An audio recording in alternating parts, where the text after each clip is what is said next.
Welcome on in to a Wednesday. Brian, it feels like a Tuesday for me because I didn't have to work on Tuesday. Yeah, you had a great, somebody just stepped up for you, didn't they? Sure did. Thank you for answering the phone. And so for people that don't know, I was out yesterday sick. I called Brian. By the way, Brian, you spread some fake news about me yesterday. What's that? You said that I called you at 12:50 in the morning. I think that's right. It's 12:48, my friend. Okay, well. It was 12:48. Fake news. Fake news. Fake I see news. how it is. I'm totally kidding, Brian. Thank you for coming through. No, it was, well, it's one of those things where, when the phone rings at 12:50 in the morning, it's probably not good news. So that was the worst part of it. But I will tell you, the difference between getting up at 2:45 and getting up at 5:45 is like the difference between chicken salad and chicken poop. I mean, I really enjoyed the 3 hours of extra sleep I got today. Yes, indeed. All right, down to business. So we've been talking about Kamala Harris. So just so we're clear, you've covered presidential campaigns and local campaigns forever. So can you see a situation where any reason why Afton Bain and Kamala Harris would not even take a picture together yesterday? This is really interesting. It is bizarre. And, I mean, when you think about it, look at who she has had in to support her campaign. I mean, Jasmine Crockett came in.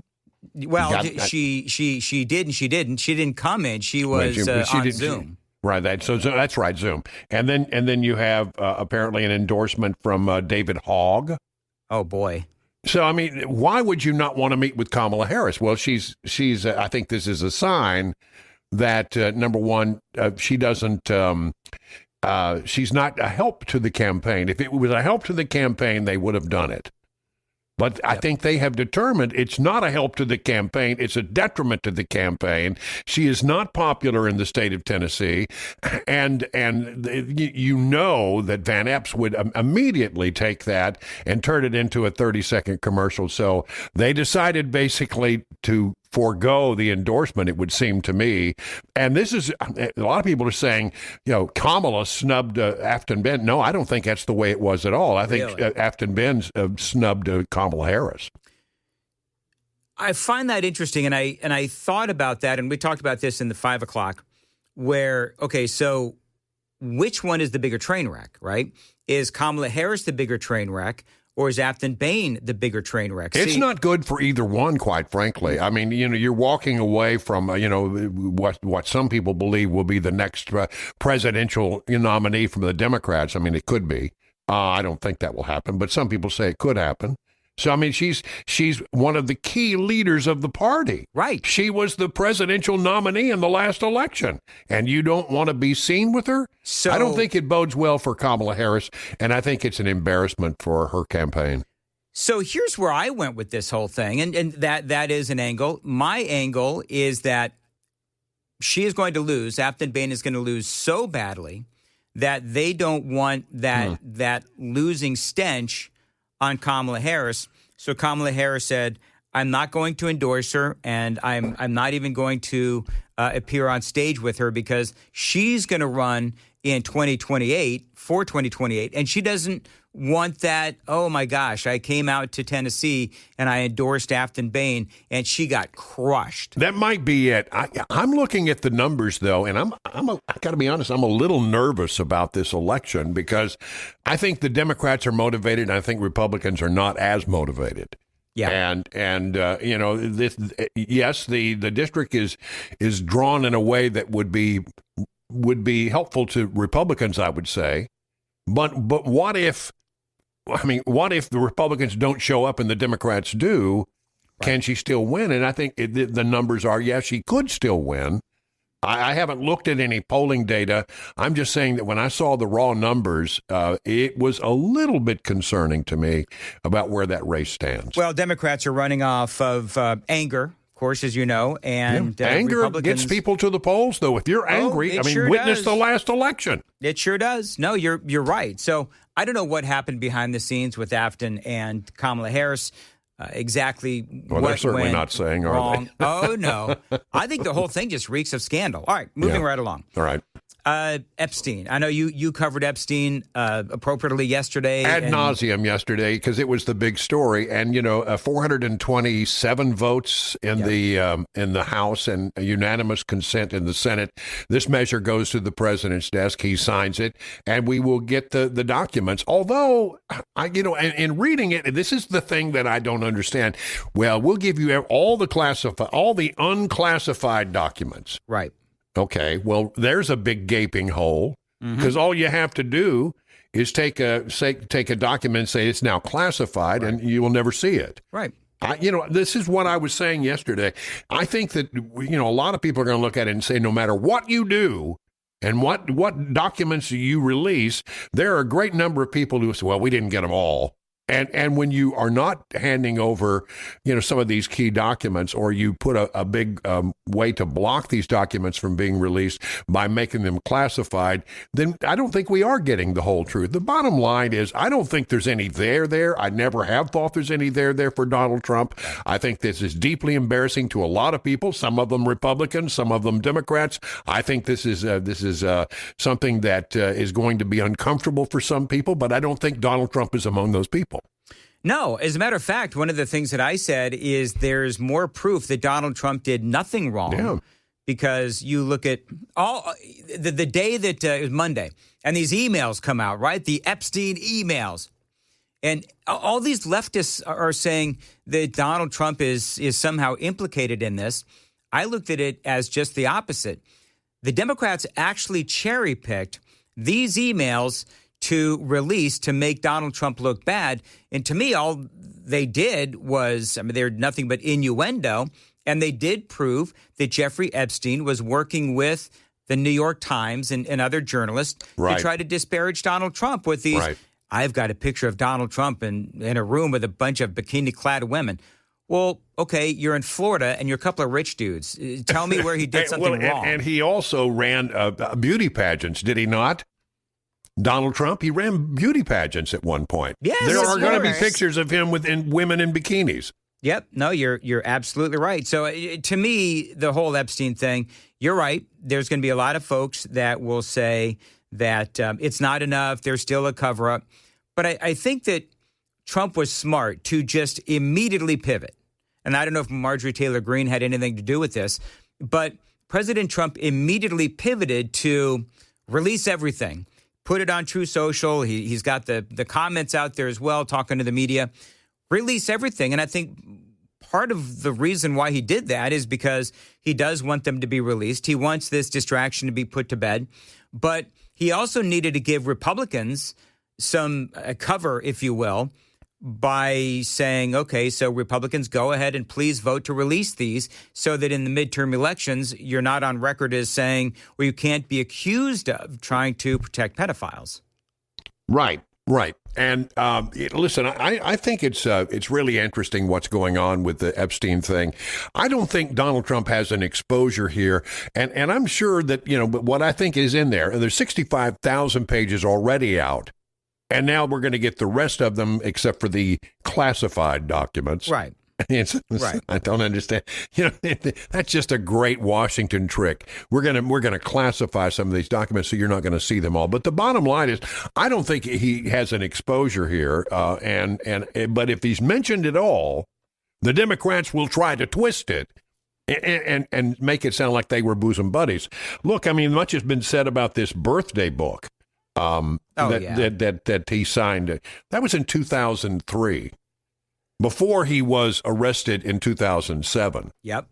So, did he know him? Yes. Did they have some kind of acquaintanceship or friendship? At some point, they were at least acquaintances, and they hung out together. Not uncommon for a bunch of billionaires in New York to hang out together. Right. But the bottom line is, when things went south, it was done with him. Yep. And he severed the relationship. And he cooperated with the investigation. Got more. Well, Brian of course Wilson he did. So I just don't think there's that much going on with it. Absolutely. Headline Brian from The Hill just about an hour ago. Are Donald Trump's tariffs increasing inflation? the data may surprise you. Well, I love this story. Yeah, I go ahead. mean, one of the things that everybody says, well, you put the tariffs in place and inflation will run rampant. It hasn't at all. It has stayed at 3%, just where it was when Donald Trump took office. Hasn't gone up at all. And I think as I've pointed out, that if they get the price of gasoline down, that sort of countermands a lot of other things, and it brings the cost of everything down, because it takes fuel to get your product or your service to market. So if you've got the gasoline prices in order, and I think they have, then you keep inflation in check. Yes, certain items are going up, but you get a benefit from the fact that it doesn't cost much to get those things or not as much to get that stuff to market right now. So inflation is in check. It's in good shape. And anybody who says that, tariffs are going to cause inflation, the data are not there. They simply are not there. All right. So one of the last questions I have, the Democrats, of course, they pivoted from the shutdown now to Epstein. That is going to be put to rest here in the next few minutes or next few days, I believe, once they eventually. Well, was there a timeline?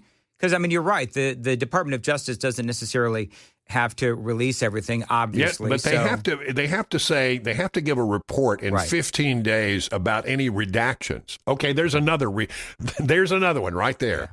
We're going to still redact this stuff. Well, you look at the redacted documents, and you can your imagination can run wild with what's behind the redactions. So where are the Democrats going to go next? They went from the shutdown to the Epstein files to what? What do you think their next play is going to be? I have no idea. They don't make any sense to me at all, but it seems to me that they are a party fundamentally in disagreement with itself. They are a party divided, and as Lincoln said, a house divided against itself cannot stand. And I agree with that. I think they're just in a state of chaos.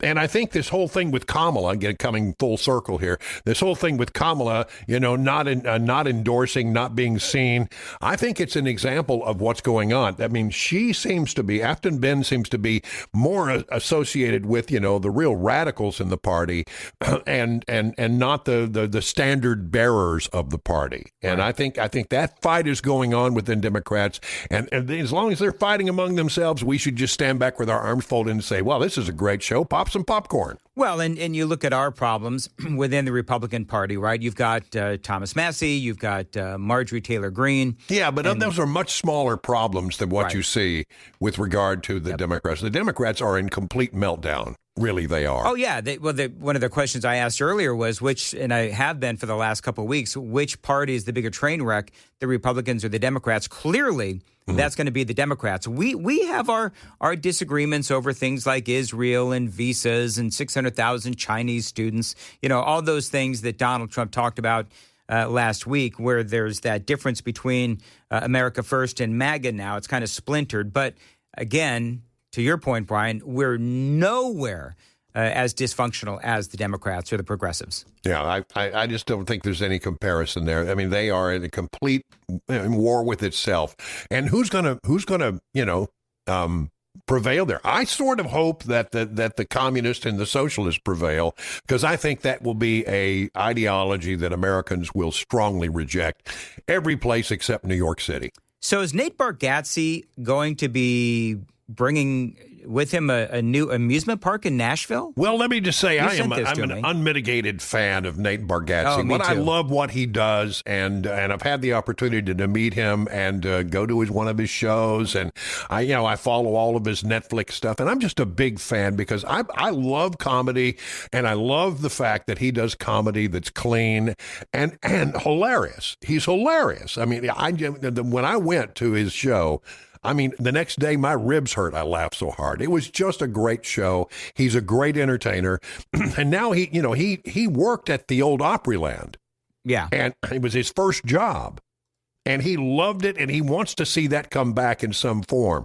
It won't be with the Opry people. Maybe it will be. I don't think so. He wants to build Nateland. And he wants to make it a place that has an amusement park and a sort of like, think of Universal City. He's going to have a big, if this goes off, he's going to have some kind of big studio for shooting movies, etc. That'd be cool. And really increase a family-friendly fare. I love that whole thing. Mm-hmm. I think his motivations are good. I think he's immensely talented. And his wife, who apparently is some kind of marketing genius, is going to be really good at taking this idea and running with it. I love that. And, Nashville does need an amusement park. We've got to go all the way to Dollywood. I know. I mean, we still pined for the days here in Nashville when we had Opryland. Right. Opryland was way more cooler than a mall, but that ship has sailed. The question is, where would it be? And apparently he's looking at different properties in the area, and I think he's going to go forward with it, and I hope he does. And I only think it's a good thing. He is bringing something immensely positive to the entertainment world, and I'm for it 1,000%. All right, Brian, thank you very much as always, and we will talk to you again next week unless news warrants. All right. Matt Van Epps is joining us in studio, and it's the first time you and I have ever met. How are you? Dan, good morning. Thank you so much for having me on. And I know I've talked about this before, but you were the very first interview we did when we launched this, and I'm so grateful for that, and being able to get our message out and talk about our background, and so excited to be with you this morning. Well, you guys have so much to offer. But first of all, when last time we spoke on the phone, you talked about how it was it's a rough primary. Let's be honest. It was a rough primary. And so to your credit, you got all of your opponents in the primary together in what you called a bury the hatchet happy hour. Bury the hatchet. So, I think a couple of things there is that we agreed. I was at an event at Cabaret yesterday in Nashville, and I was in a conversation, and we were reminded of several of those debates and forums we did. I did probably 20. Is that we agreed that we would come together for party unity and support whoever the nominee was. Yep. And that was really important to us. And the week after we won, we extended the olive branch to our opponents, and we said, hey, come to a happy hour, and we want to literally bury the hatchet. And you had everybody sign a hatchet. We did. And you brought it in for me, and I think this is awesome. For you folks watching on Super Talk TV, there is the hatchet. Everybody's got signatures on it. I think that was such a great thing, and I love that you did that. I appreciate because that. It's easy to be. Some people are sore winners in the sense that they just rub it in people's faces and so forth. You didn't. You tried to get everybody unified, and I love that. And we need unity because, of course, you're running against Afton Bain in the 7th. Early voting does continue. I want to hit a few things real quick. Sure. So, Epstein. Yeah. Right now, of course, what's going on with the Epstein files, and the president is apparently going to sign it off some point today. But talk about the Epstein files. Yeah, I've called for 100% transparency from the very beginning, and I stand 100% with President Trump. And it's the right decision. I would have voted for that to release the files. And I think we need to ensure that the House Oversight Committee continues to have the oversight ability, the subpoena power to dig into anything they need to dig into to get to the bottom of everything. That's what's right. That's what we need to do for the victims in those terrible, heinous crimes. Yeah. And the House Oversight Committee needs to have the ability to do that. Well, they do. I mean, you have President Trump. Part of what he's doing is now he's saying, okay, let's look at who has donated Jeffrey Epstein. Who has he donated to? And shocker, you've got Hillary. You've got Bill Clinton as well. You've got John Kerry. For the most part, a bunch of Democrats, some old-style Republicans as well. But President Trump is like, whose name is not on that list? His. He never got money from Epstein. Well, and the Democrats had the files for 4 years. They sure did. And didn't release it. And, and I totally support the president now in this. And I think it's the right decision to be full transparency here. Yep. And that's what I'll fight and work alongside the House Oversight Committee to ensure that we can do everything we can to have that subpoena power and to get to the details in the bottom of this. One of the things that I thought was interesting, the shutdown happens, and then you have all of a sudden this hyper-focus on the Epstein files. I think it's because the Democrats understand that they had the shutdown hanging over their heads. They are going to have the blame for that shutdown. So they immediately go to Epstein. They cherry-pick these emails, which, and I'm not going to go through the whole thing again, but basically shows that Donald Trump did not do anything wrong, and that's number one. And number two, it also really brought into sharper focus that Jeffrey Epstein was coordinating with the media to try to take down Donald Trump. So I think this whole Epstein thing is ultimately going to be a nothing burger. What is not a nothing burger is affordability. So let's talk about some issues where the president, it seems like he has really pivoted to talk about affordability. Absolutely. And we're hearing a lot of that throughout the district, and it's a key and important issue. And so we've talked about housing and power, electric, and I'm going to talk a little bit more about that in a minute too, but healthcare, childcare, taxes, cutting red tape, and really having to go through the full spectrum of things that we can do and levers we can pull to ensure that we decrease costs. I mean, listen, Biden had 4 years of a porous open border, uncontrolled spending that drove up inflation, and we're fighting that now, and we've had really good outcomes. And there's more to do, though, because affordability is huge. Prices are too high. We've got to drive down cost of living. And one of the areas that we've talked a lot about in the campaign is really through energy and unleashing Americans' energy dominance. I was at a breakfast yesterday morning talking to the electric co-ops, the Tennessee Electric Co-op Association, and that's one of the things that we talked about is that we've got to unleash American power and energy that includes nuclear technology. The Navy has gotten this right. And as an Army guy, it's kind of hard to talk about the Navy sometimes yes. positively. But my Navy brothers and sisters, submarines don't have to refuel. They are out there on their mission. Sailors don't get sick. And so they figured out how to do these small modular reactors. And we're going to have the first one at the Clinch River site in East Tennessee that should be online in 2032. We're 500 nuclear plants behind in the power requirement in the country right now.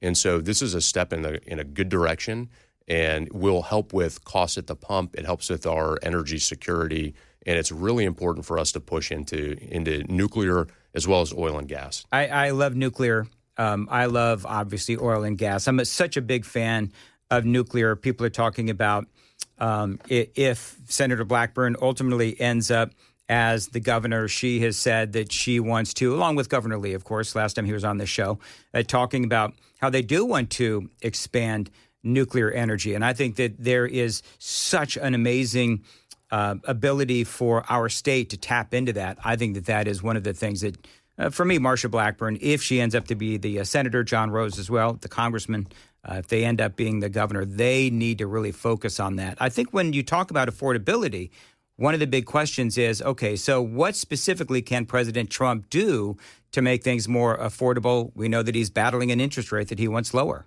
Yeah, I think that's a key component. And I think, I would have voted for the One Big Beautiful Now law to lock in the largest tax decrease in American history. We've got to continue to keep taxes low, cut red tape. One of the things that I really like in this term too is I think he has it's either a 10-to-1 ratio, I think, on new regulations. So for one that's created, 10 have to be removed, and that is really important. And I think consumers should know when new regulation comes in, here's the cost that it's going to be incurred.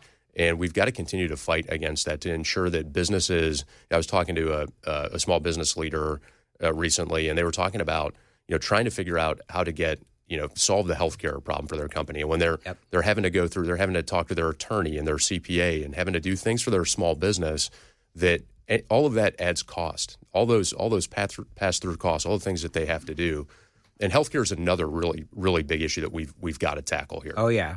And I think there's a couple of really good examples of how the private sector can lead on that. We've seen in Clarksville when government gets out of the way, we have 2 new hospitals that are going in. That's going to increase competition, increase access, decrease cost. And that's a private sector solution there that's really important.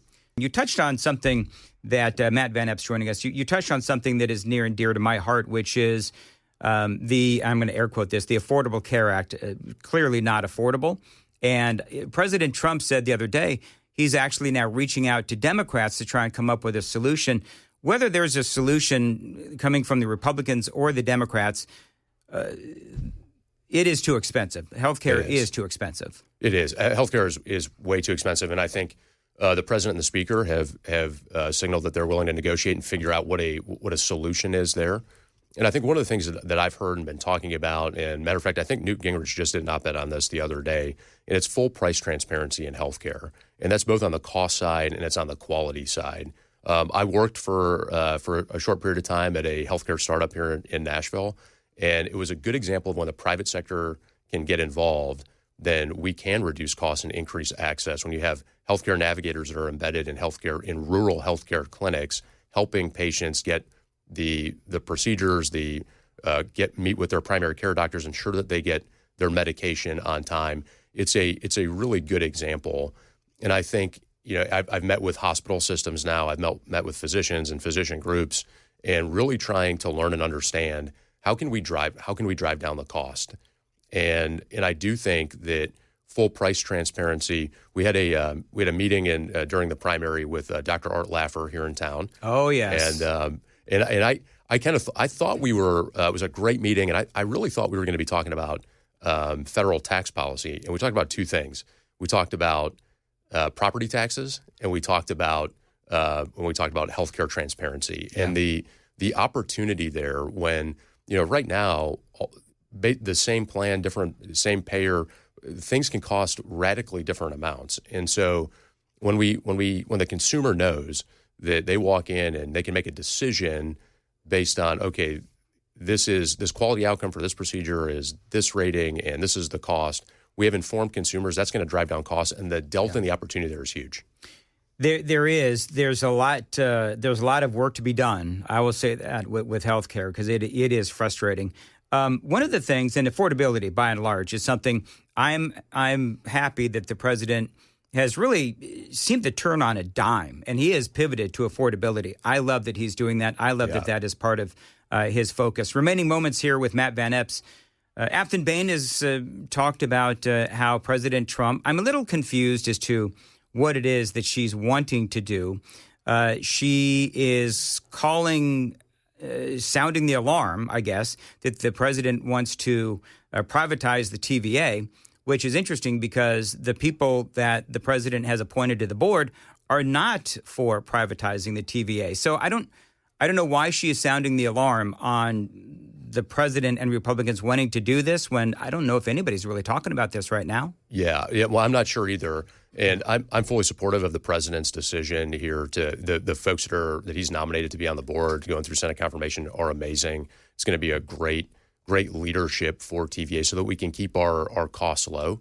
That's so important. Just to go back to that, with AI and the data centers and all of that, AI is with us now. And so we've got to continue to lead as a country so that China and Russia don't set the global standard there. We've got to lead on that. But because all of those data centers are needed, we have this massive power deficit. And so it's so key to keep our power low as we work that from a national security strategy issue, and so that we keep costs low at the pump and for utilities, which is a big for farmers too. I met with 40 farmers 2 weeks ago, and it's really important to have those low energy for feed and fuel and for farms so that we can ensure our farms stay profitable. How are farmers feeling these days? I know that there was some consternation about President Trump wanting to import beef from Argentina. We're also bringing beef in from Brazil. Some of the farmers were a little upset about that. Yeah, I think that's right. I think broadly, I think beef cattle farmers are doing pretty well right now, but row crop farmers are struggling. And I think one of the things, China is our most consequential threat, but I agree with the president, and he negotiated a deal to open up Chinese market to soybeans, which is good for farmers in our district. Right now, they built a massive export terminal in Brazil. They've built this railroad to Peru, so they're undercutting us on getting Brazil and their products to the Chinese market faster. And the good thing about that deal is it has to be renewed each year. And so it's a step in the right direction, and we're going to have to do more there to give relief to our farmers, and so that we ensure that farms stay profitable. We also need to get rid of the death tax so farmers can pass down their farms from one generation to the next. Where are you at on the whole penny thing? Yeah, that is a good. I haven't really been asked that question. That is it's a fascinating. Sam and I got into it off there about whether or not it was a good idea to stop producing the penny. I guess for every penny we produce, we're like spending 4 cents to make it. 4 cents to make it. So it makes all the sense in the world that Trump would say, yeah, do away with the penny. And that's, I guess, what we're doing. So I am supportive of that. There's other things that I might disagree with Trump on, but I'm all for no more pennies. Just doesn't seem like it's there's no reason to keep making them, and we're running at a loss. Well, and I think what separates us too, and when I think about my opponent, is that we have common sense solutions that are going to be good for our families, for our farmers, our communities, military veterans, and that's what we've got to do. We've got to ensure that we drive down costs. Yeah. We've got to ensure that we shrink the size of government, and we push government down to the lowest level possible. As a limited government person, I think that's really important, and it's a part of the solution that we have to do to ensure that Tennessee 7 is as strong as possible, and that we support our businesses, and so I'm excited to look at those issues and drive solutions there too. What is the number one issue? Have you, and we've only got like 30 seconds left, but is there like a number one issue that people are looking at when they come and talk to you? I think it's affordability.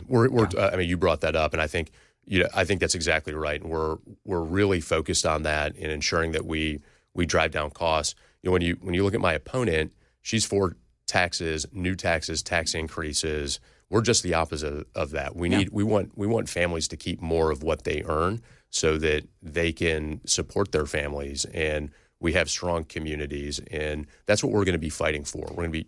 It is, it's so interesting too, and I've talked about this. I don't mean to cut you off, but I do find it interesting how the Republicans have just grabbed the pro-family movement from the Democrats. Yes. And I think that's one of the more, and I've always felt like the Republican Party was pro-family, but, by doing it in such a way that we actually out-sympathize the Democrats, I love that. Yes, I totally agree. Yeah. And that's what we're going to continue to fight for. I've been saying too, I'm so honored to be in this position. I need everyone's vote, need everyone to come out, yes. Need the support. This is a turnout election. When we put our jerseys on and get on the field, we win this. And I'm humbly asking for everyone's support and their vote to get out between now and November 26th, and then Election Day on December 2nd. And that's what we're fighting. We're fighting for families. Yep. And when we win this, we're going to act like we've never earned it, that we keep fighting hard, because that's what our district, our state, and our country deserve. And I'm excited to take that fight forward. All right, 7:52. Remind me the website. MattForTN.com, MattForTN.com. All right, thank you very much. Dan, thank you. Van Epps, always great to have you on.